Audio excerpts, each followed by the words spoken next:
बच्चों के साथ इसको कहते हैं ना, आज आपने फिर गलती करनी है। चैलेंज, जाओ चैलेंज। अभी ये सवाल करते हुए आप किसी कानून को इग्नोर कर दोगे, तो देख लेते हैं मेरे बच्चे, चलिए क्या करते हो आप लोग। 12 नंबर का सवाल।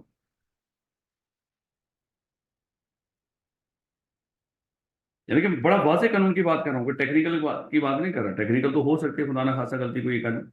मैं तो कह रहा हूँ जो बड़ा वाज़ेह कानून है, उस वाज़ेह कानून की धज्जियां उड़ाओगे आप लोग अभी। लिमिट, चलो। कहता है ऑन जुलाई 1, पहले जरा रिक्वायरमेंट देखिएगा। Under the provision of income tax ordinance 2001 and rules made thereunder, compute under the relevant head of income taxable income, यानी कि जिस हेड में भी इनकम जारी हो, taxable income of Farooq for tax year 2016। तो मुझे बताएं टैक्स ईयर 2016 कब शुरू हुआ बोला हमारा? 1 जुलाई 2015 से लेके 30 जून 2016। ले बेटा, एक तो ये चीज दिमाग में रखिएगा। अब उसके बाद जी कहानी देखिएगा। सबसे पहले कहता है कि on 1 July 2015 Farooq borrowed ₹8 million from star bank limited and acquired A plot of land in hub industrial zone for ₹6.5 million। यानी कि उसने देखो लोन कितना लिया है, 8 मिलियन का, और प्लॉट कितने का खरीदा है, 6.5 million। He invested the rest of the loan in A business venture with his friend. अच्छा, ये आप लोगों ने सोचना है, मैं कुछ नहीं बता रहा अभी आप लोगों को, अभी आप लोगों ने गौर करनी है यहाँ पे हुआ क्या है। फिलहाल तो थोड़ी थोड़ी बात मैं आपको ये बता रहा हूँ कि लोन 8 मिलियन का लिया, लेकिन उससे प्लॉट कितने का खरीदा उसने, 6.5 मिलियन। कहते थे above loan carries markup at the rate of 12% per annum and is repayable in equal quarterly instalments starting from 1 July 2016। ये जो लोन लिया है वो उसने क्वार्टरली बेसिस पे लिया है, उसको रेंट जो पे करेंगे, जिन्हें वापसी होगी क्वार्टरली बेसिस पे होगी, और उसके ऊपर जो इंटरेस्ट है वो 12% पर एनम है, क्वार्टरली नहीं पर एनम है 12%। और वापस कैसे करना है उसने, क्वार्टरली। और मुझे बताओ कि वापसी कब हो रही है बंद? क्या 1 जुलाई 2016 हमारा टैक्स ईयर का हिस्सा है? हमें कोई लेना देना है उससे? कोई दिक्कत? चलें, ये गौर करनी है वहां पे, ये पेपर में बड़ी दिक्कत हो रही है कि यहीं पे है। लेकिन हमने इसलिए हम पहले सबसे पहले ये सोच लेते हैं टैक्स ईयर पहले पढ़ लो कौन सा है, और उस टैक्स ईयर से रिलेटेड ही आपको फिक्र होनी चाहिए, उससे आगे पीछे हमें कोई लेना देना नहीं है। कह रहे हैं ऑन 1 अगस्त 2015। लेकिन अभी चलो मान लो कि अभी तक क्या नजर आ रहा है आपको, ये जो सामने फिलहाल तो अभी तो कुछ भी नहीं। अभी तो उसने एक प्लॉट खरीदा है, वो पता नहीं रख लिया उसने या क्या किया उसका, फिलहाल तो कुछ नहीं बताया। बस इतनी समझ आ गई कि 8 मिलियन में से 6.5 मिलियन का उसने प्लॉट दिया। कह रहे हैं on 1 August 2015 Farooq decided to sell the plot of land to Zulfiqar motors for ₹10 million and received a deposit of ₹5 lakh from them. यानी कि वो बेचने का कॉन्ट्रैक्ट किया है 10 मिलियन में, और उनसे रिसीव किया 5 लाख रुपए। On 15 August 2015 Farooq forfeited the deposit और रिफ्यूजल ऑफ जुल्फकार मोटर to purchase the plot of land. तो ये बताइए हमारी तरीक ही है ना, 15 अगस्त 2015 हमारे नहीं आएगा ना, ठीक हो गया। तो उसी यानी कि हमारे टैक्स ईयर के अंदर ही उसने क्या किया, उसको फोरफिट कर दिया है। मैं बताएं इसका क्या करना है, इस 5 लाख का इनकम फ्रॉम प्रॉपर्टी। ठीक है ना, इट्स ओके, कोई दिक्कत? ठीक हो गया। अब दिक्कत देखिएगा, कहता on 1 September 2015 Farooq received an unadjustable advance. He received an adjustable ऊपर, अच्छा sorry. On 1 September 2015 Farooq let out the plot of land to his friend Atif at a monthly rent of ₹1.5 lakh. यानी कि 1.5 लाख रुपए पर मंथ के लिहाज से उसने दिया, लेकिन कब, 1 सितंबर 2015 को। जुलाई 2015 में से शुरू हुआ, जुलाई गया, अगस्त गया और सितंबर, यानी कि ये कितने महीनों का ये रेंट होगा, ये 10 महीनों का। ठीक हो गया। कह रहा है Farooq let out the plot of land to his friend, ठीक हो, he received an unadjustable advance of ₹2 lakh from Atif and paid ₹80,000 for levelling the ground, ₹50,000 as ground rent और ₹12,000 as insurance premium against the risk of damage और destruction by water logging lodging and ₹140 against rent collection charges. Farooq had paid ₹25,000 to a firm of professional valuers which determine the annual rental value of the plot of land at rupees 21,60,000। यानी कि उसने क्या किया, एक professionals की firm higher की, उन्होंने कहा कि सर हमारे जो प्लॉट है इसके एनुअल रेंटल जो फेयर मार्केट वैल्यू जो है, एनुअल रेंटल वैल्यू, यानी कि इसकी वैसे एनुअल रेंटल वैल्यू बनती क्या, मतलब वो फेयर मार्केट वैल्यू बता रहे हैं। करें कैलकुलेट करना है इसको, करें शुरू। सर ये तो आसान सा है, ऐसे ही अभी मैं बता रहा हूँ, अभी आप लोगों ने एक ब्लंडर करना है और अभी हमने करना शुरू करेंगे तो समझ आएगा। लो भैया देखिएगा, बंदा कौन है, मिस्टर फरूक, जिस तरह नाम लिखा हो उसी तरह लिखिएगा। किधर गए, ठीक हो गया फरूक। कैलकुलेटर क्या करना, compute the under the element head of income, taxable income, taxable income calculate करनी है मेरे को। टैक्स ईयर 2016, ठीक हो गया। लो बेटा, सबसे पहले क्या मिला आपको इसमें से, फोरफिटेड डिपॉजिट, फोरफिटेड डिपॉजिट मिला, कितने वाला, 5 लाख रुपए, इसी साल का है ना उसका प्लॉट, ठीक होगा। फोरफिटेड डिपॉजिट आ गया मेरे को,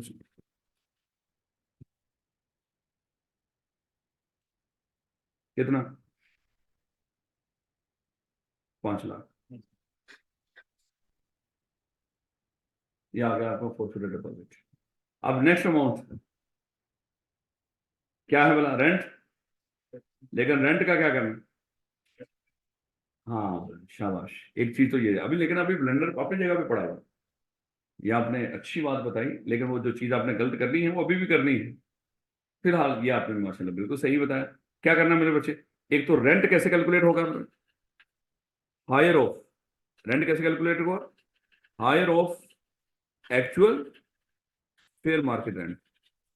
एक्चुअल जरा देखिएगा, एक्चुअल मुझे बताइएगा क्या था बोला, 150 मल्टीप्लाई बाय 10, 10 महीनों का था ना, 10 महीने मल्टीप्लाई बाय 10, ये कितना निकला मेरे बच्चे,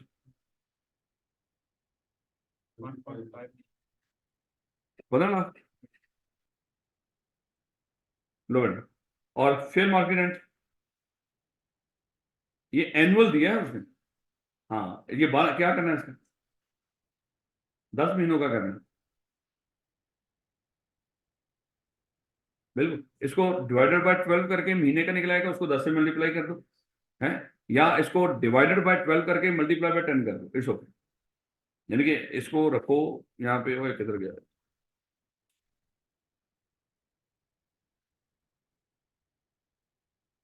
मल्टीप्लाई 12 कर लो, सॉरी मल्टीप्लाई 10 करो और डिवाइडेड बाय 12 कर दो, तो 10 महीने का रेंट निकलेगा इसमें से। तो निकालिएगा कितना, 1.8 मिलियन कह रहे हो आप, पूरा पूरा, विच एवर इज हायर।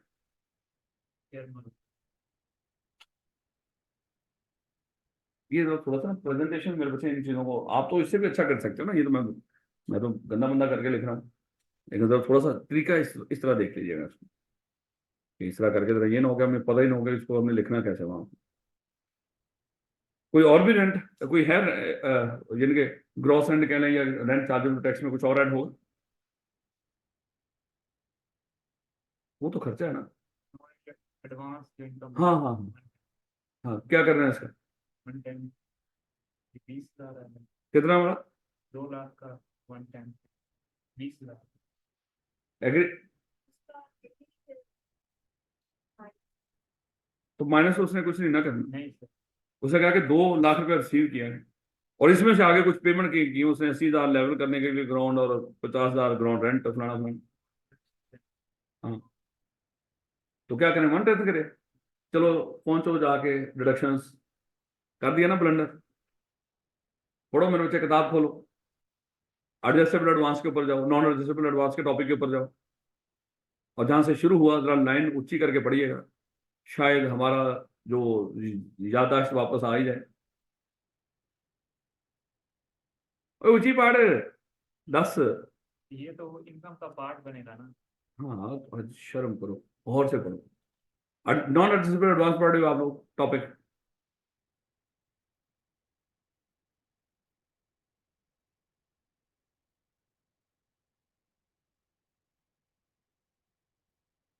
अगर पढ़ के भी समझ नहीं ना आ रही, फिर तो अल्लाह ही हाथ।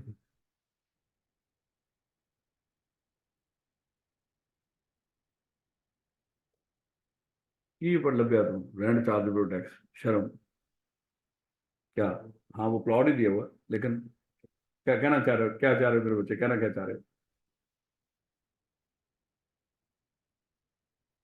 पढ़ के मुझे बताओ ना वहां पे क्या लिखा हुआ। सिर्फ और सिर्फ बिल्डिंग का, लैंड का कभी भी आपने एडजस्टेबल एडवांस को एडजस्ट रेंट का हिस्सा नहीं बनना। लिखा तो है कितना मोटा करके, बड़ा करके, उसको देखो तो सही। बिल्डिंग, नॉन एडजस्टेबल एडवांस सिर्फ और सिर्फ बिल्डिंग का है। और हमने डिस्कस किया था जहां पे बिल्डिंग लिखी हो, जैसे इंश्योरेंस का खर्चा, तो मान लो यहाँ पे दे रखा है ना उसने, इंश्योरेंस ये किसकी थी? बिल्डिंग की है। तो जो जो चीजें बिल्डिंग की थी, एक और भी चीज थी बिल्डिंग की, हाँ रिपेयर एंड मेंटेनेंस बिल्डिंग की। जो चीज जहाँ पे बिल्डिंग लिखे वो बिल्डिंग, और जहाँ पे लैंड एंड बिल्डिंग लिखे वही लैंड और बिल्डिंग का होगा, याद रखिए। इसलिए मैंने शुरू में कह दिया था आपको। और मुझे याद है कि इस तरह की चीजें जो छोटी छोटी, हम थोड़ी इस तरह इसको कवर करेंगे ऐसे। तो तेरी याददाश्त वापस नहीं आ रही, लिखा हुआ यकीन नहीं आ रहा लिखे हुए पे, पढ़ा नहीं लिखा हुआ किताब के अंदर।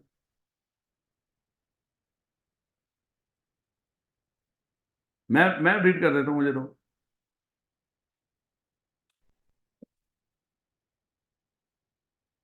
ले बेटा, treatment of non adjustable advance, कहता where the owner of building receive, यानी कि लैंड एंड बिल्डिंग का ऑनर नहीं, किसका? सिर्फ बिल्डिंग का मालिक। उसी के चक्कर में नॉन एडजस्टेबल एडवांस आएगा। यहां पे नॉन एडजस्टेबल एडवांस उसकी इनकम का हिस्सा नहीं बनेगा, सिर्फ बिल्डिंग के मामले। इसको ऐसे इग्नोर कर दो। ले बेटा, तो क्या कुछ मजीद ऐड होगा इसके अंदर? खत्म हो गया। इसको हम बोलेंगे रेंट चार्जेबल टैक्स या ग्रॉस रेंट, एक ही बात है। आप ग्रॉस रेंट लिख दिया करो रोज, आई क्या आपको ग्रॉस रेंट की समझ आती है। कितना हुआ टोटल?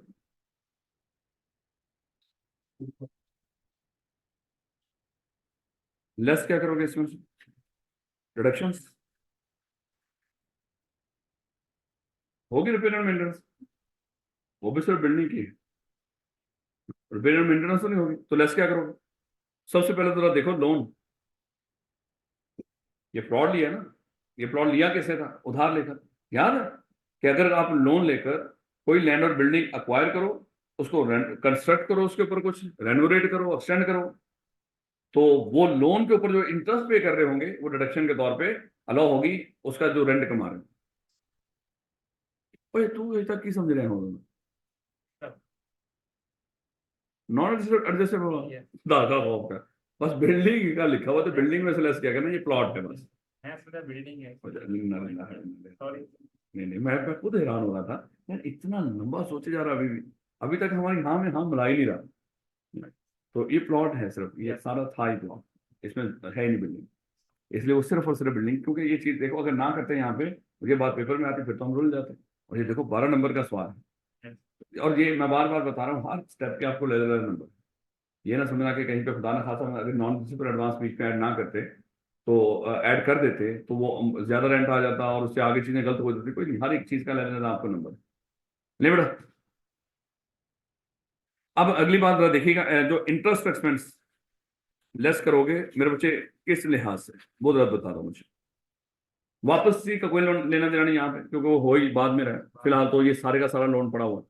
लेकिन क्या ये जो 12% इंटरेस्ट है, वो 8 मिलियन के ऊपर या 6.5 मिलियन के ऊपर?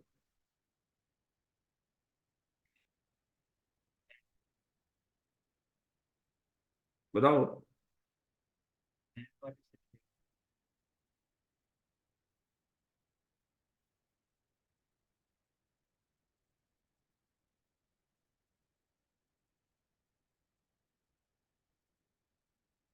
क्या कह रहे हो, बताओ। Land में 6.5। इंटरेस्ट किस पे लगेगा, 8 मिलियन के ऊपर या 6.5 मिलियन पे? जो यहाँ पे हमने डिडक्ट करना है वो 6.5 से डिडक्ट। जितना लोन उस मकसद के लिए इस्तेमाल हुआ है, उसी के ऊपर जो इंटरेस्ट पे कर रहे हो वही आपको लो हो। जो प्लॉट खरीदने के ऊपर, जिसको आप रेंट पे देके इनकम को आइए ऊपर, उसके ऊपर आपने कितना लोन इन्वेस्ट लगाया? उसका 6 पॉइंट, तो उसी का मेरे बच्चे क्या होगा 12%। लेकिन अगली बार क्या 12% पूरे साल का? क्यों? क्योंकि जितनी देर वो रेंट पे रही, इंटरेस्ट भी उसी लिहाज से लेस करना है आपने। ये ना हो कि इंटरेस्ट आप उन दिनों का भी लेस कर लो जिन दिनों में वो आपने प्लॉट रेंट पे दिया ही नहीं था। टैक्स वाले कहें हमें क्या फायदा था, हैं? जिस दिन आपने उससे कमाना शुरू किया रेंट, उसी दिन से खर्चे भी उसी दिन से लेस होंगे, याद रखिएगा। तो ये जो इंटरेस्ट एक्सपेंस है वो तो शुरू साल के शुरू में शुरू हो गया मान लो। लेकिन मेरे बच्चे आपने देखो ये बिल्डिंग कब रेंट पे दी थी? 1 सितंबर को। तो क्या क्या कौन जुलाई पूरा गया, अगस्त पूरा गया, तो 1 सितंबर को दिया। और पूरा साल डेफिनेटली पूरे साल का लोन इंटरेस्ट कितना था? 12%। तो आप क्या करोगे? 6.5 मिलियन, 6.5 मिलियन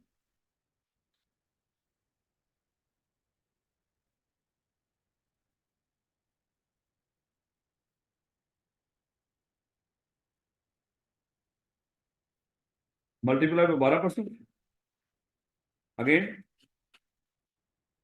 उसको खाली 10 से कर लो, 10 महीनों से मल्टीप्लाई करना। सॉरी, नहीं डिवाइड बाय ठीक 12 करेंगे। ठीक हो गया, सॉरी सॉरी, चलाना है ना, ठीक हो माजूर। तो 10 महीनों का आप उसको करें, निकाले मेरे बच्चे। 6.5 लाख। 6,50,000 का हो जाएगा यहाँ से, लेस हो जाएगा। उसके अलावा कुछ और लेस होना? And paid 80,000 for levelling the ground. Ground को लेवल किया उसने आगे रेंट पे देने के लिए, उसको होता है ना कि उसमें हो सकता है कि पहाड़ी शहाड़ी बड़ी हो, कुछ इस तरह का मामला, उसके ऊपर खर्चा किया आपने। ये कर सकते हैं, इनके उसके ऊपर खर्चा किया ना आपने उसके प्लॉट के ऊपर। हाँ, कर सकते हैं आप, उसमें कोई दिक्कत। ग्राउंड रेंट की जाहिर बात है, ग्राउंड रेंट दे रहे हो ना, ये तो आपने देखो ऊपर इसने। अच्छा एक और चीज देखिएगा,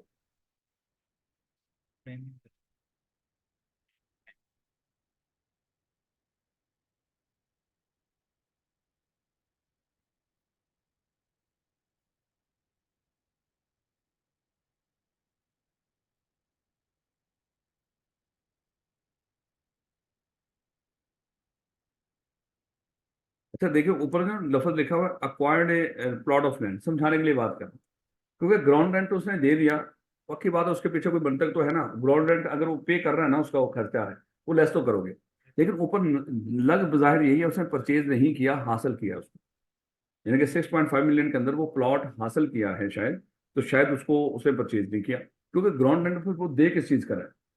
अगर तो मान लो कि वो ग्राउंड है ही उसका, मालिक ही वो है, तो फिर ग्राउंड रेंट पे किसको कर रहा होगा? अगर वैसे बात करें तो हम यही अज्यूम करेंगे, तो शायद ये जो लीज पे ना जिस तरह वो ले लिया करते हैं, कुछ इस तरह अक्वायर कर लिया करते हैं कितने में। और जैसे वो काफ की प्रॉपर्टियां नहीं होती हैं, लोग ले लेते हैं उसको भी, अक्वायर ही करते हैं, वो खरीदते नहीं, वो भी खरीद सकते नहीं आप उसको, वो भी बिकती है आगे, तो देखी जाए वैसे ही। लेकिन वो एक्चुअली वो बिकना होता नहीं, क्योंकि उसकी रजिस्ट्री नहीं हो सकती किसी बंदे के नाम पे, लेकिन लोग आगे बेचते भी हैं उसको। तो इसी लिहाज से मेरे बच्चे जो भी है, अगर उसने ग्राउंड रेंट दे दिया, उसके मकसद शायद यही है कि शायद उस ग्राउंड का कोई रेंट पे कर। लेकिन हमें इससे कोई और चीज कोई नहीं बताई हुई, तो हम यही अज्यूम करके, क्योंकि ग्राउंड रेंट जाहिर बात है, जो चीज जिसको रेंट पे देके आप कमा रहे हो, लेकिन वो ग्राउंड रेंट नहीं है। ये तो वो ग्राउंड रेंट था ना कि जहाँ पे एक बंदा कोई इस तरह का जमीन का प्लॉट लेकर उस पर बिल्डिंग बना के आगे रेंट पे देता था, वो कुछ और है। यहाँ पे तो कुछ बिल्डिंग का तो रौला ही नहीं, उसने जो ग्राउंड रेंट पे दिया है, जो लैंड ऑफ जो रेंट पे दी है, उसी का कोई रेंट पे कर, तो इसको आपने लेस करना है, सादा बात, कुछ और इन्फॉर्मेशन तो है नहीं। तो यही है कि वो उसी का पे करो। तो कितना है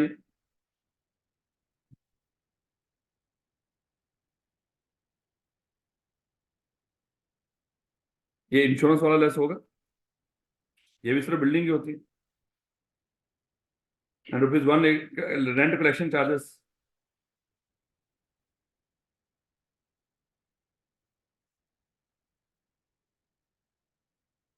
अगर इसमें कोई पंगा हुआ ना, ये ग्राउंड रेंट इसमें लेवलिंग में, तो इसको हम बाद में डिस्कस करेंगे, मतलब मजीद इसको भी देख लेंगे।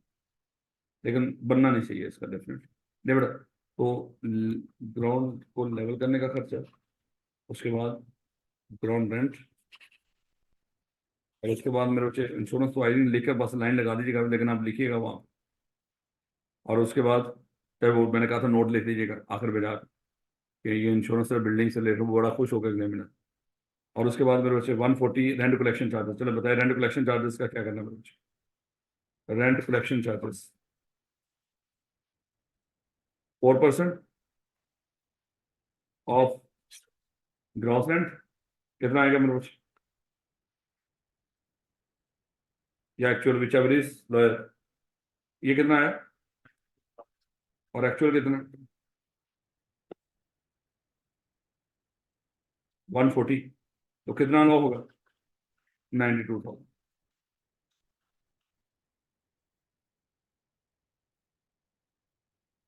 पर paid rupees 25,000 to firm of professional values for, इसका इससे कोई लेना देना नहीं। ये खर्चा कोई वहां पे है ही नहीं सर। बस ये ग्राउंड रेंट, ये जो लेवलिंग चार्जेस है ना, इस पर इंशाल्लाह देखेंगे। बाकी मेरे से ये तो जाहिर बात है, उसका कोई लेना देना नहीं वहाँ पे था इस तरह कि प्रोफेशनल फीस पे करें तो उसको शायद वो कम करेगा। वो सिर्फ है भी प्लॉट से रिलेटेड भी नहीं। अगर होता ना प्लॉट को लेने देने के ऊपर फिर हम एडमिन खर्चों में ले जाते हो, जैसे पिछले उसमें था कि प्लॉट की वो सारी रजिस्ट्री के पर्पज के लिए ट्रांसफर करने में किसी वकील की मदद ली। ऐसा मैं नहीं कह रहा, वो तो सिर्फ वैल्यू डिटरमिन करने के लिए कि वैल्यू क्या है। तो बेटा उससे कहा, तो इससे कोई लेना देना नहीं, इसके एडमिनिस्ट्रेशन से या मैनेजमेंट से। तो इसलिए इसको मेरे बच्चे सिरे से इग्नोर करना। तो कितना निकला मेरे बच्चे?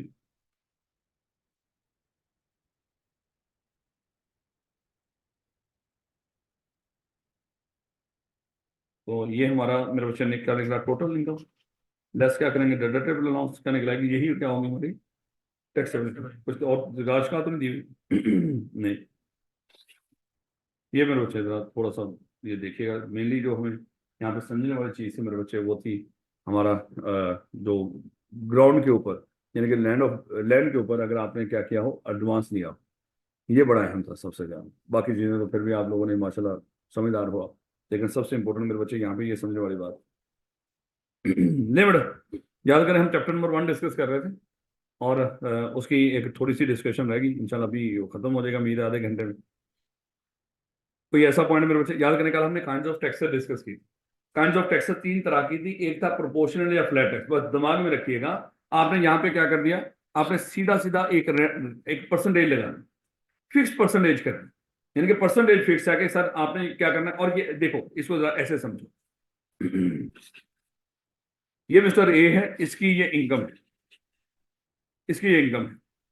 अगर हम किसी बंदे की इनकम के ऊपर कोई फिक्स परसेंटेज लगा दें, फिक्स परसेंटेज लगा दें उसकी इनकम के ऊपर, ये हमारा क्या बनेगा मेरे बच्चे, प्रोपोर्शनल टैक्स या फ्लैट टैक्स।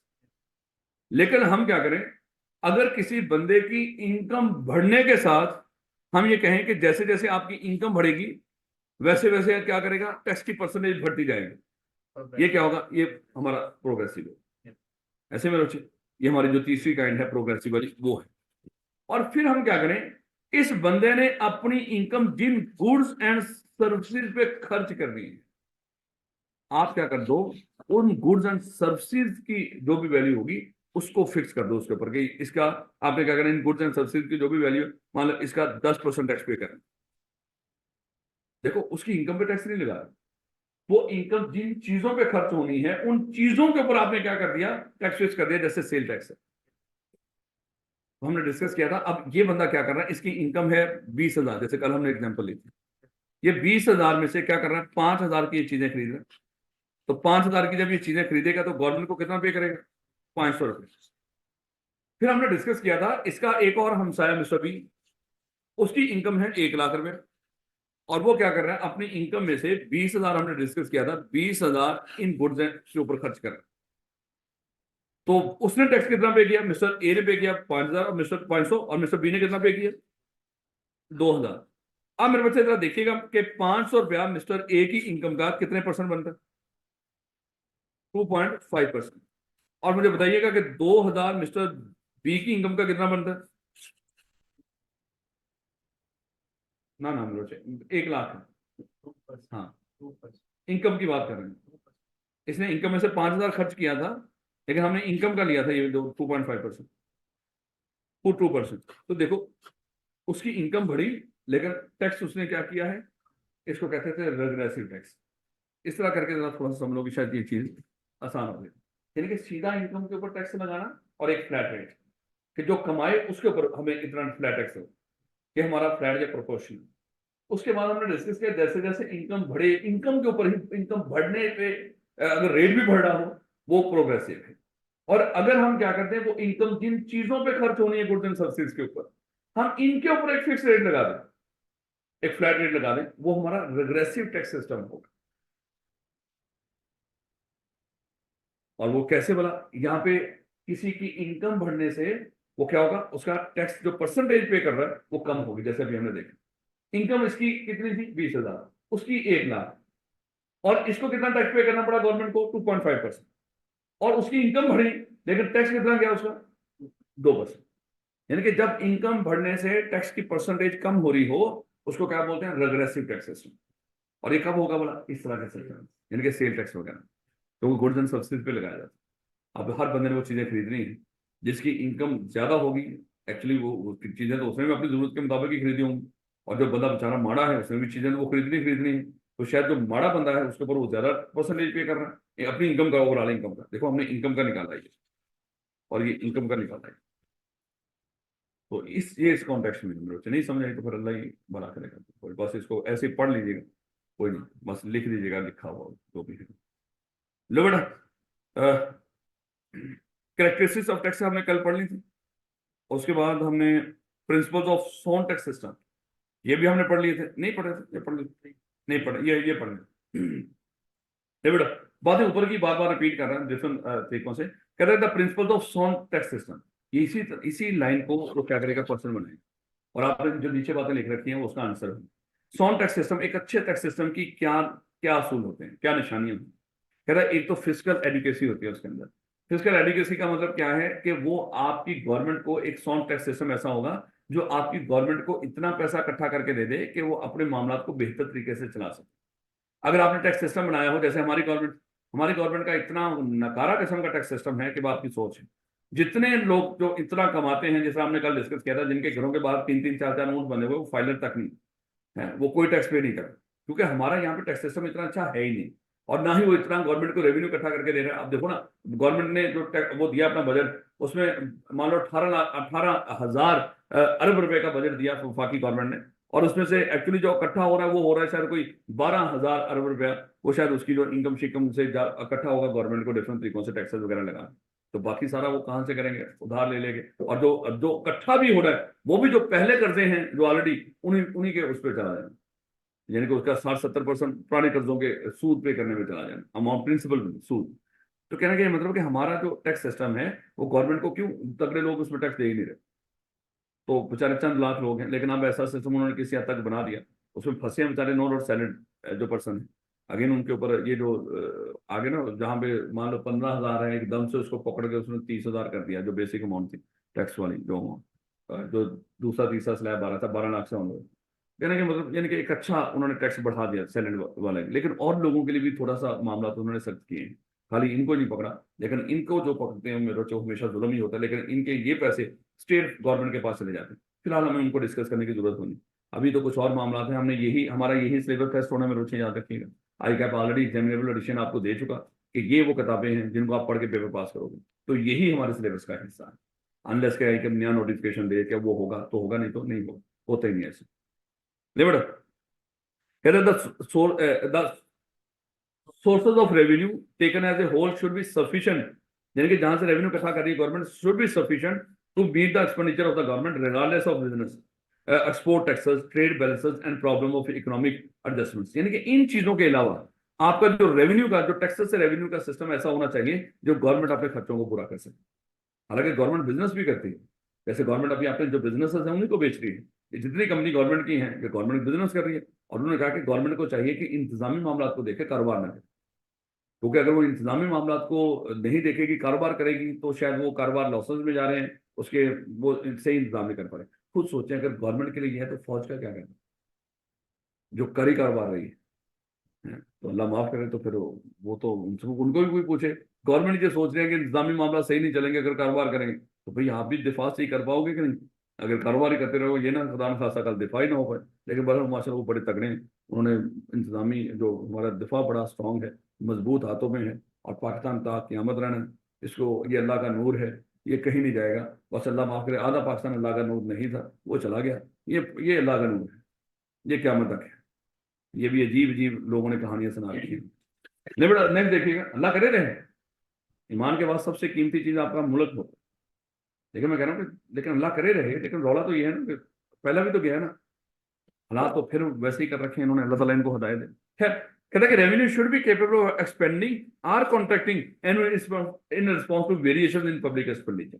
गवर्नमेंट जितने एक्सपेंडिचर कर रही है उस लिहाज से आपका टैक्स सिस्टम ऐसा होना चाहिए कि जब ज्यादा पैसों की जरूरत हो ज्यादा पैसा इकट्ठा करके दे, जब कम की जरूरत हो तो वो कम दे। ऐसा सिस्टम होना चाहिए, यानी कि सादा अल्फाज में जो हमारा टैक्स सिस्टम है वो फ्लेक्सिबल होना चाहिए। कहता कि इक्वालिटी ऑफ थ्योरेटिकल जस्टिस, वही बात मेरे बच्चे, tax levied must be based upon the ability of the citizen to pay, वही बात बार बार।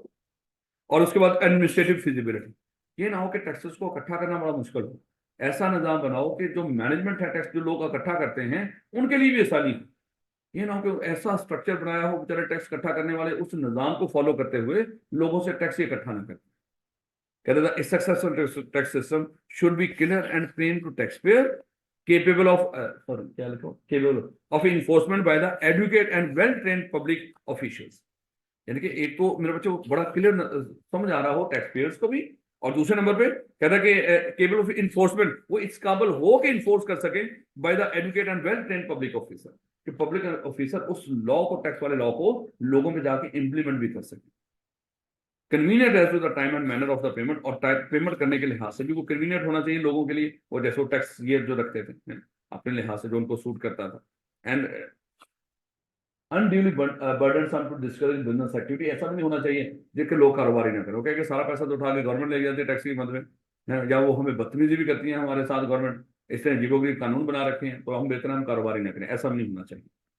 उसके बाद कंसिस्टेंसी और कंपेटेबिलिटी विद इकोनॉमिक गोल, जो आपके इकोनॉमिक गोल्स होंगे उससे कंसिस्टेंट या उससे मैच करना चाहिए, कंपेटेबिलिटी होनी चाहिए। कहता tax law should be consistent with economic goals और programs of the government with which pertain to basic services intended for the classes। जैसे अभी हम डिस्कस कर रहे थे कि जो गवर्नमेंट के इकोनॉमिक गोल्स हैं उस लिहाज से आपका जो टैक्स सिस्टम है वो कंपेटिबल होना चाहिए। यानी कि गवर्नमेंट अब क्या चाहती है, इन्फ्लेशन कंट्रोल करना चाहती है, गवर्नमेंट डिप्रेशन कंट्रोल करना चाहती है, गवर्नमेंट क्या करना चाहती है, आपकी जो जो जो ट्रेड बैलेंस है उसका जो डेफिसिट है उसको खत्म करना चाहती है। तो टैक्स सिस्टम ऐसा होना चाहिए जो इन चीजों, गवर्नमेंट आपको डेवलप करना चाहती है, इकोनॉमिक गोल्स क्या है, हमने अपनी लोकल इंडस्ट्री को डेवलप करना है, तो उस लिहाज से मैच करना चाहिए, इनको उससे कंपेयर। अब देखो जैसे कल उन्होंने कुछ जो इंपोर्ट थी उनके ऊपर टैक्सेस लगाए, तो मकसद उन्होंने साथ ही बोला कि जैसे हाइब्रिड गाड़ियां हैं, उन्होंने कहा कि कभी किन गाड़ियों में मान लो कि पहले कीमत में बड़ा फर्क होता था दूसरी गाड़ियों और हाइब्रिड में, तो हमने क्या किया था, बाहर से हम कहते थे कि इन्वायरमेंट को परफेक्शन के लिए जो भी है आप बाहर से हाइब्रिड गाड़ियां मंगवाओ, हमने टैक्स में छूट दे दी 2013 के अंदर। लेकिन अब पाकिस्तान में हाइब्रिड गाड़ियां बन रही हैं, उसको असेंबलिंग हो रही है उनकी, और उनका कोई कीमतों में फर्क भी इतना नहीं रहा, तो हम वो जो एग्जेम्पशन दी थी हाइब्रिड गाड़ियों के बाहर टैक्स के ऊपर कि आप कम पे कर दें या ना पे करें, वो हमने खत्म कर दी। आज के बाद जो बंदा बाहर से इंपोर्ट करेगा हमें टका के टैक्स देगा, नहीं तो लोकल खरीदें जो लोकल यहाँ पे बन रही है हाइब्रिड गाड़ी। तो ये मकसद क्या है कि हमने लोकल इंडस्ट्री को डेवलप करें। कहता है कि इंट्रोडक्शन टू डिफरेंट टैक्स, ये बहुत इंपॉर्टेंट है knowledge, different taxation laws of Pakistan. कहता है कि brief review of different direct and indirect taxes, यानी कि दो तरह के टैक्सेस मेरे बच्चे हम डिस्कस करने जा रहे हैं। Federal taxes in Pakistan, like federal कौन सा होता है बड़ा, वफाकी, जो कल बजट आया वो कौन सा बना मेरे बच्चे टैक्स आए, अभी वो वफाकी है, सुबह ये भी रहता है, सूबों ने भी देना है। देखिए मोस्टली जो टैक्सेस होते हैं ना वो गवर्नमेंट, फेडरल गवर्नमेंट इकट्ठा करती है, कुछ टैक्सेस होते हैं जो सूबे इकट्ठा करते हैं, नहीं तो सारे ये पैसा जो इकट्ठा होता है वो किसके पास जाता है, वफाक के पास जो सेंट्रल है। और ये सूबों के पास जैसे टैक्स आगे जाके हम डिस्कस करेंगे, सर्विसेज के ऊपर जो टैक्स होते हैं, जैसे हम लोग यहाँ पे क्या कर रहे हैं, आपको सर्विस प्रोवाइड कर, क्लिनिक में बैठा हुआ डॉक्टर क्या कर रहा है, आपको सर्विस प्रोवाइड करना। ये जो सर्विसेज के ऊपर टैक्सेस होते हैं वो सूबे इकट्ठे करता है, लेकिन जो बाकी टैक्सेस हैं जितनी भी ये गुड्स शुड्स ये सारे कुछ फेडरल एक्साइज ड्यूटी जो भी है, कस्टम ड्यूटी, ये सारा कुछ किसके पास जा रहा होता है, ये फेडरल गवर्नमेंट के पास जा रहा होता है। यानी कि ये एम्प्लॉइज को, यानी कि जो ये एम्प्लॉइज की, हाँ ये जो इनकम टैक्सेस हैं ये भी मेरे बच्चे फेडरल गवर्नमेंट इकट्ठा कर रही होती है। कहता है कि federal taxes in Pakistan is like most of the taxation system in the world are classified into two broad categories, दो तरह की कैटेगरीज है मेरे बच्चे, डायरेक्ट टैक्स और इनडायरेक्ट टैक्स। अच्छा पहले तो देखिएगा कि डायरेक्ट टैक्स और इनडायरेक्ट टैक्स होता क्या है। कोई मिस्टर ए है, ये मिस्टर ए इनकम कमा रहा है, और गवर्नमेंट ने क्या किया, पकड़ के इसकी इनकम से टैक्स काट लिया। मुझे बताइए इस टैक्स का जो बर्डन है वो सारे का सारा किसने बेयर किया, इस टैक्स पेयर, मिस्टर ए ने, इस टैक्स पेयर ने सारे का सारा बर्डन, यानी कि जिसकी इनकम है वही उसके ऊपर टैक्स पे कर रहा है, उसका सारा बर्डन वही मेरे बच्चे बेयर कर रहा है उस टैक्स का। मिस्टर ए जो इनकम कमा रहा है वही अपनी इनकम में से टैक्स वाली जो तकलीफ है वो भी बर्दाश्त कर रहा है। लेकिन मेरे बच्चे इसके बरक्स इनडायरेक्ट टैक्स क्या होगा? मिस्टर ए ने क्या किया, कुछ चीजें सेल करता है। गवर्नमेंट ने क्या कर दिया, सेल के ऊपर कहा कि सर हमें क्या करो, आप 18% टैक्स पे करो, अज्यूम कर लो 18% अज्यूम कर लो, है तो समझाने के लिए बात करें। तो गवर्नमेंट ने कहा कि आप क्या करो, अपने सेल्स के ऊपर हमें 18% टैक्स पे करो। ये जो चीज बना के बेचता था, ये बेचता था 100 रुपए की बना रहा था, उसको 120 रुपए की बेच रहा था, 20 रुपए प्रॉफिट कमा रहा था। गवर्नमेंट ने कहा कि भाई आप क्या करो, हमें इसके ऊपर 18% टैक्स पे करो। तो इसका मतलब क्या हुआ, अब ये इसकी जो कॉस्ट है जो 100 रुपए की उसको पड़ रही थी पहले बनाने की, अब इसमें 18 रुपए वो कौन से ऐड करेगा? गवर्नमेंट के टैक्स के। इसने क्या कर दिया, इसको कर दिया 18 रुपए जो गवर्नमेंट को टैक्स देना ना इसके ऊपर 100 रुपए की चीज के ऊपर जो आगे बेच रहा है, अज्यूम करो समझाने के लिए बात करूंगा, उसमें उसने जो 18 रुपए पे किए गवर्नमेंट को, वो 18 रुपए भी उसकी कॉस्ट का हिस्सा बना दिया। और उस चीज को मार्केट में मान लो कि आप उसकी कीमत, उसने कहा कि मेरी जो कीमत मुझे पड़ रही है ना वो पड़ रही है 118 रुपए, और अब मैं इसको मार्केट में बेचूंगा 142 रुपए का, अज्यूम करो। यानी कि वो जो गवर्नमेंट ने इससे 18 रुपए लिया ना टैक्स, उसने पकड़ के किस पे डाल दिया? कंज्यूमर्स के ऊपर। ऐसा टैक्स जिसका बर्डन, जिस पे लगाया जा रहा हो टैक्स, वो बेयर ना कर रहा, कोई और बेयर करे, उसको कहते हैं इनडायरेक्ट टैक्स। ऐसा टैक्स जो जिस पे लगाए उसका बर्डन भी वही बेयर करे, वो डायरेक्ट टैक्स। अब देखो, जो पहला टैक्स था उसकी तकलीफ मिस्टर ए बर्दाश्त कर, उसको हो रही है। दूसरे टैक्स की जो तकलीफ है वो बेचारे कंज्यूमर्स को बर्दाश्त करनी पड़ रही है। लग वो मिस्टर ए पे रहा है, चलो इसको मिस्टर बी कह रहा हूं, लग ये टैक्स किस पे रहा है? ये सेल टैक्स मिस्टर बी पे, लेकिन उसने इसका इफेक्ट किन पे मुंतकिल कर दिया? कंज्यूमर्स के, कस्टमर्स पे। बर्दाश्त बेचारे इनको करना पड़ा। जब सेल टैक्स बढ़ता है चीजें महंगी होती हैं और वो पैसा हमसे निकलवाया जाता है। जो जो भी मैन्युफैक्चरर होते हैं, रिटेलर्स होते हैं, होलसेलर, वो पैसा हमसे रिकवर करते हैं। इसलिए इसको कहते हैं इनडायरेक्ट टैक्स। लगा हम तेरे पे रहे हैं लेकिन तूने लेना किसी और से। एक्चुअली चलो इस तरह कर लो, गवर्नमेंट कहेगी लगा तेरे पे रहे हैं, लेकिन एक्चुअली लग किन पे रहा है? लोगों पे। और यहाँ पे जिसमें टैक्स लगा उसी पे लगा। याद रखोगे, ये सिर्फ ये मेन डिफरेंस होता है मेरे बच्चे, डायरेक्ट टैक्स और इनडायरेक्ट टैक्स। अब अगर देखिएगा कि हमारे मुल्क के अंदर डायरेक्ट टैक्सेस कौन से हैं भाई, ये जो सारी जो इनकम हमारे जो भी हम पढ़ रहे हैं एनटीआर के अंदर, एनटीआर अब मसला और तगड़ी होगी। एनटीआर में कुछ और इनकम भी उसने ऐड कर दी, जो पहले एनटीआर एफटीआर में हुआ करती थी, अब उन्होंने उठा के एनटीआर कर दी कि नॉर्मल टैक्स जीमे में टैक्स पे करो। बड़ी मौजें करवा दी हमने आपकी, एक्सपोर्ट्स वगैरह को पकड़ के वो कह रहे हैं कि एनटीआर में शामिल करो। तो बहुत सारी मौजें खत्म कर दी। खैर गोली मारो जब ये जिक्र ही नहीं करते, ये अगली दफा दे सही जिसमें आपने होना ही नहीं। Labour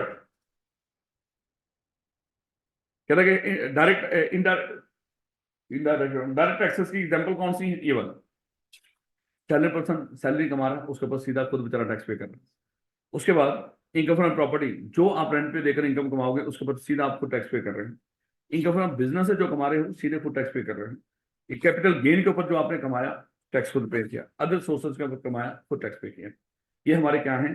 sources of direct taxes हैं पाकिस्तान के अंदर। यहाँ से गवर्नमेंट को सीधा उन्हीं लोगों से पैसा मिलता है जो इनकम खुद कमा रहे हैं, और उसका बेचारों का सारा वजन भी उन्हीं पे पड़ता है।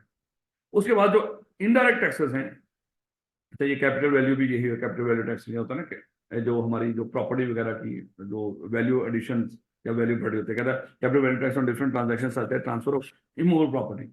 इनको होता है ना इमूवेबल प्रॉपर्टी, हम एक बंदा किसी और को बेचता है तो जो कैपिटल गेन आता है उसके ऊपर, वो उसके ऊपर टैक्स पे करना होता है। उसकी बात कर रहा है, अगर मैंने कोई प्रॉपर्टी बेची किसी को, हाँ रजिस्ट्री वगैरह, वो जब बेचारा जिसने कमाया उसी उसको उसके ऊपर पे किया। यही होता है 10 लाख का प्लॉट मैंने खरीद के 15 में बेच दिया, 5 लाख मैंने कमाया, वो मेरी इनकम थी, और गवर्नमेंट आ जाएगी चलो भाई 5 लाख कमा लिया, चल टैक्स है। ये भी क्या है? ये डायरेक्ट टैक्स है। उसके बाद मेरे बच्चे आ जाते हैं इनडायरेक्ट टैक्स। अभी हमने जो डिस्कस किया, लग किसी और पे रहा होगा, पे कोई और करे। अब इसमें कौन कौन से आएंगे? सबसे पहले कस्टम ड्यूटी।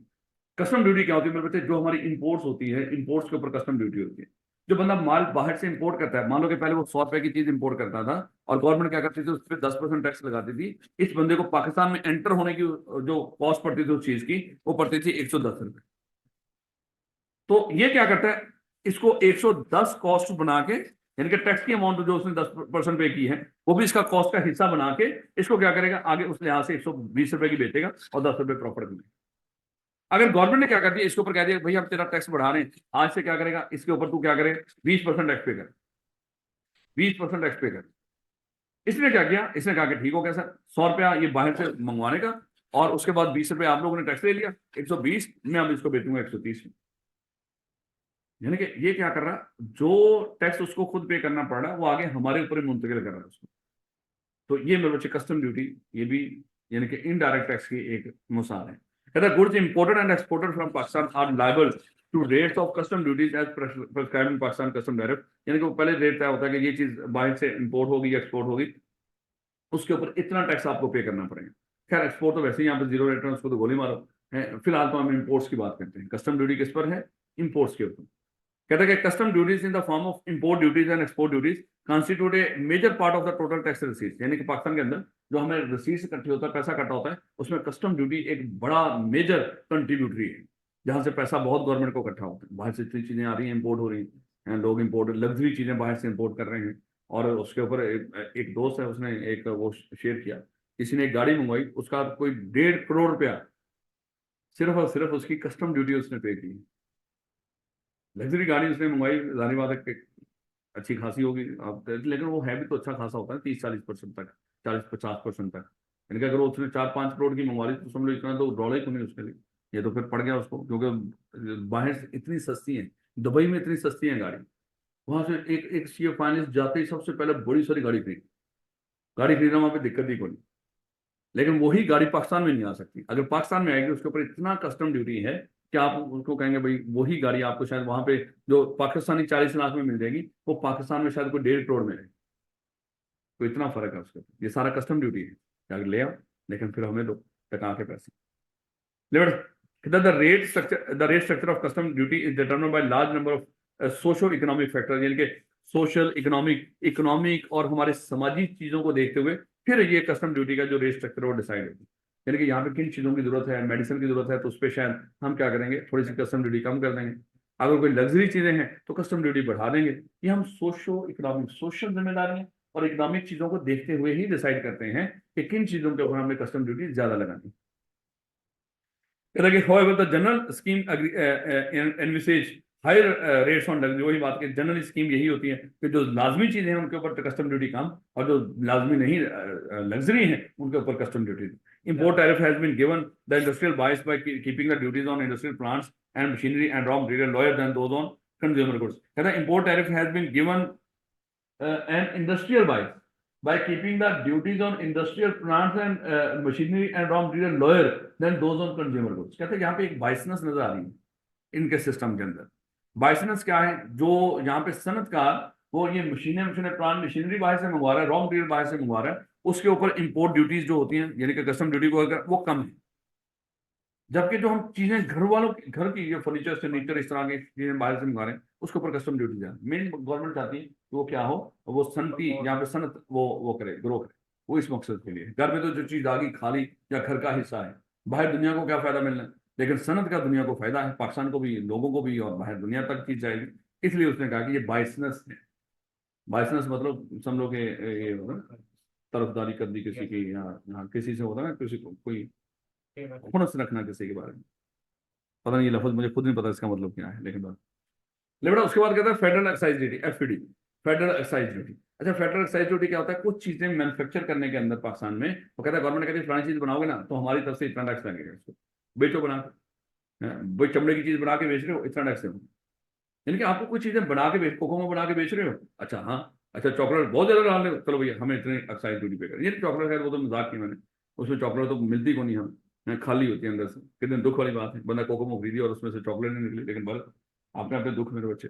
तो फेडरल एक्साइज ड्यूटी, कोई भी चीज बनाने के ऊपर, जैसे सिगरेट है अगर बना रहे हैं, ये फलानी चीज बना रहे हैं पाकिस्तान के अंदर, क्या करो इसके ऊपर हमें देखो इम्पोर्ट एक्सपोर्ट जो वो कस्टम ड्यूटी। यहीं पे कोई चीज कोई बनाकर बेचने के ऊपर जो फेडरल गवर्नमेंट टैक्स लगा रही होगी उसके लिए लफ्ज क्या बोला जाता है, federal excise duty. Federal excise duty are levied on a limited number of goods, हर एक प्रोड्यूस और manufacture and services provided are rendered in Pakistan on most of the item federal excise duty charge on the basis of value और retail price. यानी कि ये चीज बना के जितने की बेचनी है ना, जितने की बेचोगे, मान लो कि ये चीज आपने कहा कि एंड कंज्यूमर को कितने की बेचनी है, बना के उसने कहा 100 रुपए, ठीक है, फिर इस 100 रुपए का 10% हमें पे करना, किसका बोला, फेडरल एक्साइज ड्यूटी। यानी कि बाकी चीजें अपनी जगह पे होंगी, साथ वो क्या कर रहे हैं उस पर फेडरल एक्साइज ड्यूटी भी चार्ज कर। क्लासिफिकेशन ऑफ गुड्स इज, जैसे हमारे यहाँ पे ये पेट्रोल शेट्रोल लेवी शेवी लगते हैं इनके ऊपर, जैसे अभी वो 60 रुपए से बढ़ा के कहते हैं 80 रुपए कर दिए उन्होंने फेडरल एक्साइज ड्यूटी इनके ऊपर जो लेवी थी, तो अब वो पेट्रोल और महंगा हो। कहता है कि classification of goods is in accordance with the harmonised commodity description and coding system which is being used all over the world. All exports, यानी कि कोई कोडिंग सिस्टम होगा कि इस तरह की कोई चीजें हैं उनका ये कोड होगा और उसके लिए ये फेडरल एक्साइज ड्यूटी पे करनी पड़ेगी। होता है ना कोड जी, कोड ए, कोड फलाना, ये चीज कोड जी में जाती है, ये चीज कोड ए में जाती है, तो इनका टैक्स कितना है फेडरल एक्साइज, तो इस लिहाज से वो कहते हैं कोडिंग करके हम इसका टैक्स रिकवर कर देते हैं। हार्मोनाइज क्या होता है, यानी कि उस तरह की जो भी चीजें होंगी फिर उस एक तरह की कैटेगरी में शामिल करके उसको कोई कोड नंबर अलॉट कर देंगे और फिर उस लिहाज से हम कहेंगे इस कोड की चीजों के ऊपर हम ये टैक्स चार्ज करेंगे। कहते हैं कि all exports are liable to 0% federal excise duty. जैसे उन्होंने कह दिया कि जो एक्सपोर्ट्स हैं वो 0% फेडरल एक्साइज ड्यूटी, यानी कि उस पर गवर्नमेंट कुछ भी चार्ज वो नहीं करेगी। फिलहाल अभी जो चेंज हुआ है वो अलग मामला होगा। कहता है कि sale tax is levied at various stages of sale tax भी इनडायरेक्ट टैक्स, और ज्यादा इनडायरेक्ट टैक्स पेपर में पूछा है, याद रखेगा कोई वो कहेगा इनडायरेक्ट टैक्स जो पाकिस्तान में है वो उनको एक्सप्लेन कर दो, यही बातें आपने लिखोगे कोई 4 से 6 नंबर की, ये लिखनी है, बीच में लिखी हुई बातें भी आपने मिलती जुलती लिखनी है वहां। सेल टैक्स 18% और इसका इफेक्ट भी किसके ऊपर जाएगा, कस्टमर्स के ऊपर, कंज्यूमर्स के ऊपर। All goods imported into Pakistan payable by the importer और all supplies made in Pakistan by registered, यानी कि पाकिस्तान में जो चीज बाहर से इंपोर्ट होकर बिक्री हो या पाकिस्तान में बना के कोई चीज आगे बेच रहे हो, सब पर आपको 18% सेल टैक्स पे करना। अच्छा, इसका मतलब जो बाहर से इंपोर्ट कर रहे हो उसके ऊपर सेल टैक्स अलग मामला और उसके ऊपर इंपोर्ट जो हमारी कस्टम ड्यूटी अलग मामला। Where there is inbuilt system of input tax adjust, ये हम सारा मेरे बच्चे सेल टैक्स में पढ़ेंगे, वहां पर लगे समझ जाएगा, अभी इसको आपको कोई समझ नहीं आना इनपुट टैक्स क्या होता है, आउटपुट टैक्स क्या होता है, ये मेरे बच्चे अभी समझ नहीं आएगा माजरत के साथ। ये हम जाके वहाँ पे चैप्टर नंबर यानी कि 17, 18, 19 ये 3 चैप्टर हमारे सेल टैक्स वहां पे समझ आएंगे। ये बड़ा हिस्ट्री ऑफ टैक्स लॉज इन पाकिस्तान, भाई देखो इसकी तारीखें दे रखी हैं, वो आप लोग खुद देख लीजिएगा, सिर्फ पढ़ लीजिएगा अच्छे तरीके से। मेरा नहीं ख्याल कभी वो पूछेगा history of tax in law in Pakistan बताओ, लेकिन इतना है कि ये जो टैक्स का रुझान शुरू हुआ था, ये किसी गवर्नमेंट जब वो होता ना पुराने वक्तों में, जैसे कहता है कि 1857 की जब जंग आज़ादी शुरू हुई थी बरसगीर के अंदर, तो अंग्रेजों ने उस जंग आज़ादी को कुचलने के लिए उसको पैसों की फंड्स की जरूरत थी।